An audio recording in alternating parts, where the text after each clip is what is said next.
ബുധനാഴ്ച രാവിലെ 9 മണിയോടെ പാണ്ഡികശാലയിൽ നിന്നാണ് പര്യടനം ആരംഭിച്ചത്. UDF നേതാക്കളും പ്രവർത്തകരും വലിയ ആവേശത്തോടെ സ്ഥാനാർത്ഥിയെ ഓരോ കേന്ദ്രങ്ങളിലും വരവേൽക്കാനെത്തി. പൈങ്കണ്ണൂർ, പേരശ്ശന്നൂർ, എടച്ചലം, മർക്കസ് മൂടാൽ, അത്താണി ബസാർ തുടങ്ങി വിവിധ മേഖലകളിൽ ആബിദ് ഹുസൈൻ തങ്ങൾ വോട്ടർമാരെ നേരിൽ കണ്ട് വോട്ടഭ്യർത്ഥിച്ചു. പഞ്ചായത്തിന്റെ വിവിധ കോണുകളിൽ സ്ഥാനാർത്ഥിക്ക് ഊഷ്മളമായ സ്വീകരണമാണ് ലഭിച്ചത്. ഉച്ചയ്ക്ക് ശേഷം രാങ്ങാട്ടൂർ, നടുവട്ടം, വലിയപാറ, പകരനെല്ലൂർ, താഴെയങ്ങാടി, കഴുത്തല്ലൂർ എന്നിവിടങ്ങളിലെ പര്യടനത്തിനു ശേഷം വൈകുന്നേരത്തോടെ പര്യടനം കുറ്റിപ്പുറം ടൗണിലെത്തി. മണ്ഡലത്തിൽ നടപ്പിലാക്കിയ വികസന പ്രവർത്തനങ്ങളും UDFന്റെ രാഷ്ട്രീയ നിലപാടുകളും വിശദീകരിച്ചായിരുന്നു സ്ഥാനാർത്ഥിയുടെ പ്രസംഗം. ലീഗ് സംസ്ഥാന ജനറൽ സെക്രട്ടറി PM.A. സലാമിന്റെ സാന്നിധ്യം UDF ക്യാമ്പുകളിൽ വലിയ ആവേശം നിറച്ചു. മണ്ഡലത്തിലെ UDFന്റെ കരുത്ത് വിളിച്ചോതുന്നതായിരുന്നു പര്യടനത്തിലുടനീളം ദൃശ്യമായ ജനപങ്കാളിത്തം. ആബിദ് ഹുസൈൻ തങ്ങളെ മികച്ച ഭൂരിപക്ഷത്തോടെ വിജയിപ്പിക്കണമെന്ന് UDF കുറ്റിപ്പുറം പഞ്ചായത്ത് കമ്മിറ്റി ആവശ്യപ്പെട്ടു. വരും ദിവസങ്ങളിലും മണ്ഡലത്തിലെ മറ്റു പഞ്ചായത്തുകളിൽ വിപുലമായ പര്യടനം തുടരും.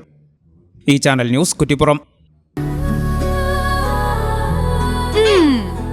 എന്താണ് ബ്രൈഡ്, ഇനി എപ്പോ റെഡിയാവനാ?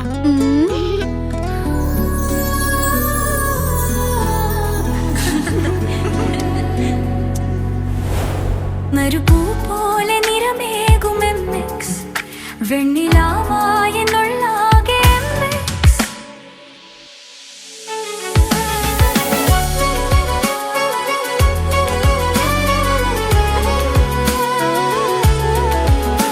മനസ്സിലുണ്ടോ?